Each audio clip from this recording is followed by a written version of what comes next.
Assalamualaikum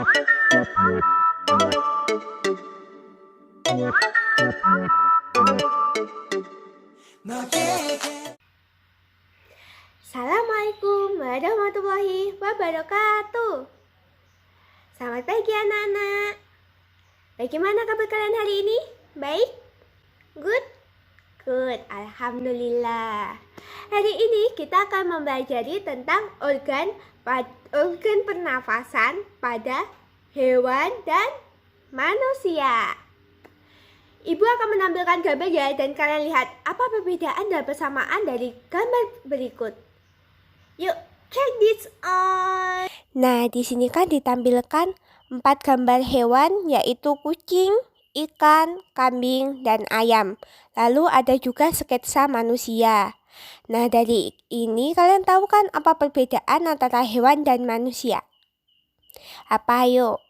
Yap, betul sekali. Yang pertama yaitu organ mereka. Organ mereka itu berbeda.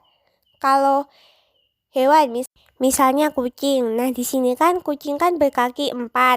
Berbeda dengan manusia yang jumlah kakinya yaitu ada 2. Lalu ada juga ikan. Kalau ikan ini tuh bukan berjalan, tetapi berenang. Nah, mereka berenang menggunakan sirip. Lalu ada lagi ayam. Nah, di sini ayam menggunakan berapa kaki? 2 kaki untuk berjalan, sama seperti manusia. Tetapi tangan mereka itu berupa sayap. Lalu dari gambar tersebut, tadi kan perbedaannya sudah. Nah, sekarang persamaannya. Persamaannya itu apa? Ayo.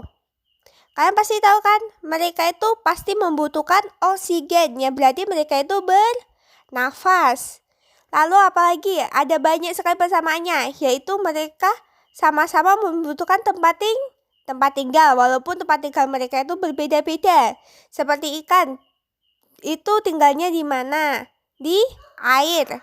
Sedangkan manusia itu di daratan, sama seperti kucing, kambing, dan ayam. Kalian tadi kan sudah menyimak tentang perbedaan antara manusia dan hewan. Sekarang kita kembali ke tema lagi yuk, yaitu tentang alat pernafasan pada manusia dan hewan. Kalian tahu gak, bernafas itu artinya apa? Ada yang tahu? Baik, Ibu jelaskan ya. Bernafas itu adalah menghirup oksigen dan menghembuskan karbon dioksida dan uap air. Tahu gak uap airnya itu seperti apa? Kalau kalian bingung ya seperti apa uap airnya, kalian coba deh.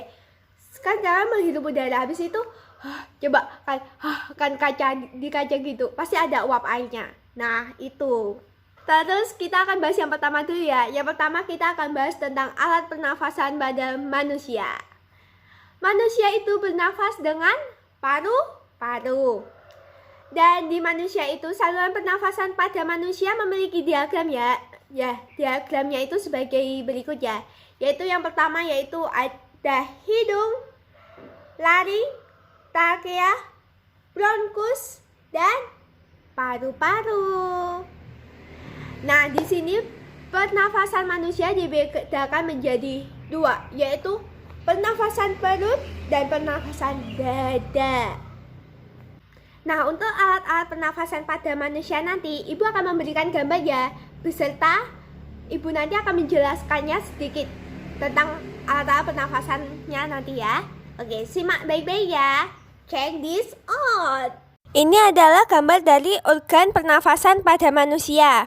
Nah, di sini ada banyak sekali organ-organnya. Salah satunya adalah rongga hidung. Nah, di rongga hidung ini nanti udara akan masuk. Setelah itu nanti udara akan mengalami penyaringan, sehingga debu atau kotoran yang berasal dari udara tidak dapat masuk. Penyaringan ini dilakukan oleh rambut hidung dan selaput lendir. Setelah ke rongga hidung, udara masuk melewati faring. Setelah faring, laring. Lalu setelah laring ke trakea dan masuk ke bronkus. Nah, bronkus ini memiliki cabang-cabang. Cabang-cabangnya itu disebut dengan bronkeolus. Guru akan menampilkan gambaran udara masuk ke dalam tubuh. Di sini anggap warna biru itu adalah udara. Nah, di sini seperti Ibu jelaskan tadi, udara masuk ke rongga hidung, lalu menuju ke faring, habis itu laring, lalu menuju ke trakea dan ke bronkus. Setelah itu bronkus ke bronkiolus. Lalu setelah bronkiolus diikat di alveolus. Nah, kalian tadi kan sudah menyimak seperti apa aja pernafasan pada manusia. Sekarang yang kedua, yaitu alat pernafasan pada hewan. Nah, di sini alat pernafasan pada hewan itu berbeda-beda. Antara lain ada insang, ada juga paru-paru, trakea, dan kulit. Nah, kalau untuk insang ini biasanya itu alat pernafasannya pada ikan dan berudu. Tahu berudu kan?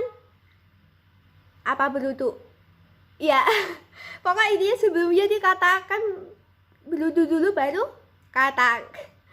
Ya, lalu untuk hewan yang bernafas dengan paru-paru ini biasanya itu adalah hewan-hewan mamalia. Tahu kan hewan-hewan mamalia itu seperti apa? Seperti kucing.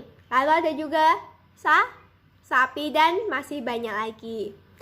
Nah, di sini burung itu biasanya itu bernafas menggunakan paru-paru dan dibantu oleh pundi-pundi udara. Ada yang tahu pundi-pundi udara itu seperti apa? Ada yang tahu? Pundi-pundi udara adalah kantung tempat menyimpan udara. Alat ini digunakan burung untuk bernafas ketika terbang. Ini karena burung membutuhkan udara yang sangat banyak ketika terbang, bahkan melebihi mamalia. Banyak juga ya. Dan burung ini menggunakan pundi-pundi udara ini karena itu paru-paru mereka itu kecil. Jadi burung itu membutuhkan alat pernafasan tambahannya itu pundi-pundi udara. Selanjutnya, ibu tadi kan menjelaskan contoh hewannya tadi, hewan yang bernafas dengan insang dan paru-paru. Selanjutnya untuk hewan yang trakea itu contohnya adalah serangga.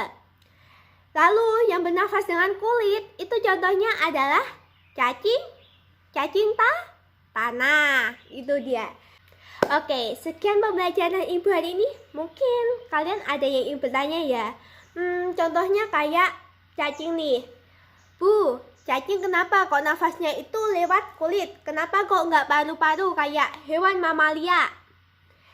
Nah, ibu akan ulas sedikit ya soal cacing ini. Nah, cacing ini bernafas dengan kulitnya karena ia tidak mempunyai alat pernafasan khusus. Jadi mereka menggunakan kulitnya untuk alat pernafasan mereka.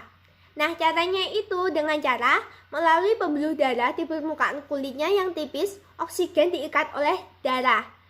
Darah cacing mampu mengikat oksigen karena mengandung hemoglobin. Nah, yang nggak paham hemoglobin apa, bisa kan baca di sini ya. Nah, oke.